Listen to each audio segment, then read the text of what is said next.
أحس عيسى منهم الكفر قال من أنصاري إلى الله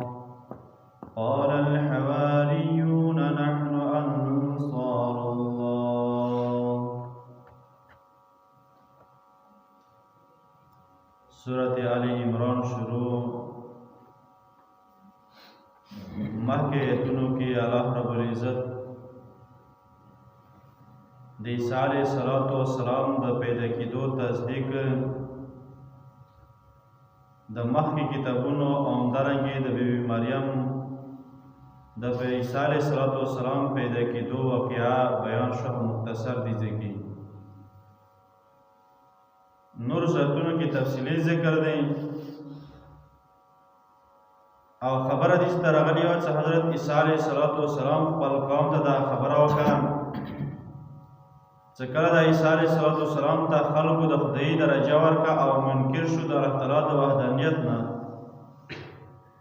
عیسی علیه السلام ورته چې ان الله ربي وربکم فاعبدون، دا الله تعالی د مام رب دی او د تاسو هم بس همدې بندګي وکړو. هذا صراط مستقیم، همدغه یوه برابره لار دی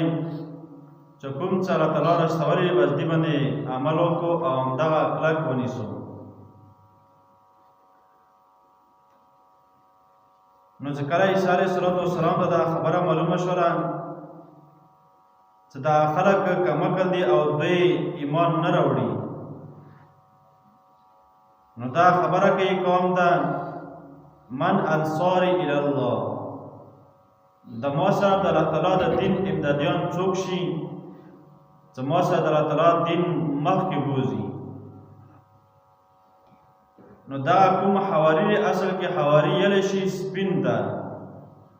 خپله معنی سپین دی یلی شي سپین ده. خو دې کې حدیث کې هم راځي نبی کریم صلی الله علیه وسلم فرمایي چې یاره هر یو نبی دپاره حواری وي او ما دپاره حواری یا امدادي چې دی دغه زبیر رضی الله تعالی عنه دی. او بیا مفسرینو دا خبره ذکر کړې ده چې یاره دې حواری نه څوک مراد دی او دا څوک دي. نو مختلف رأی پیش کړي دي او چا دا ویلي چې یاره دا د بدشاهانو زمانو او تفسیر قرطبي رحمه الله ذکر کوي چې یاره دغه مجاهدین خلق دي. به هر حال چې کوم خلک وو دوی د عیسی علیه السلام سره ملګرتیا وکړه او عیسی علیه السلام د ایمان وړ د الله تعالی وحدانیت ته غوډه کېږدوله.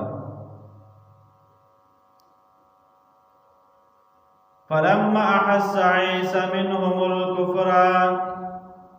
چې کله معلومه کړه عیسی علیه السلام ته دا خبره معلومه شوله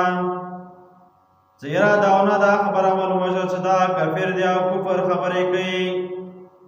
قال من انصاري الى الله،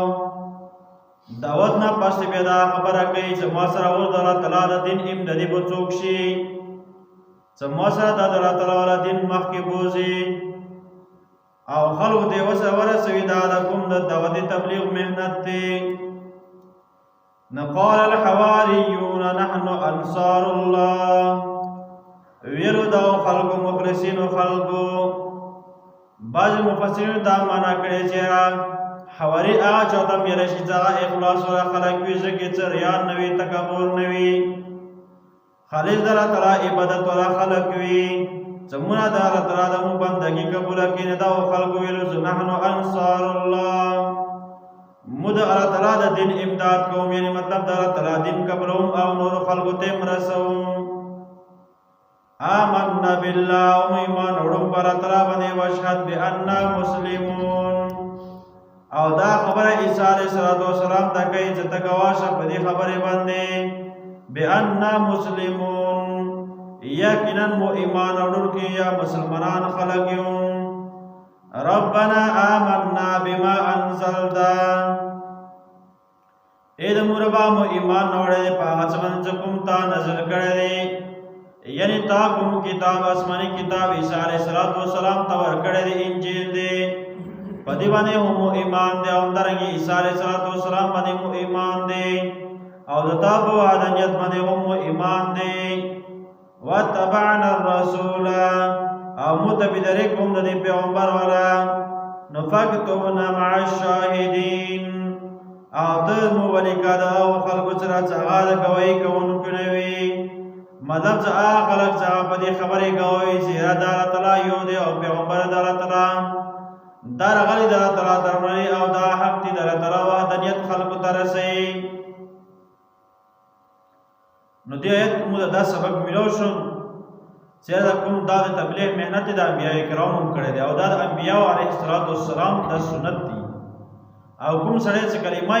بزغم لازمي چې تبلیغ ومني او تبلیغ خلکو ته رسوي صحابه کرامو او همدارنګه انبیاء کرامو هغه خپل ملګري ته ورسول چې کومې تابعدار خلک او اخر کې مونږ نبی کریم صلی الله علیه وسلم ناغه صحابه ته خیر صحابه او مترسول او مو سوستي د کوم خلک دي چې 14 دا کوم نه په خلک دا ته ورسي الله تعالی موږ عمل کولو توفیق راکړي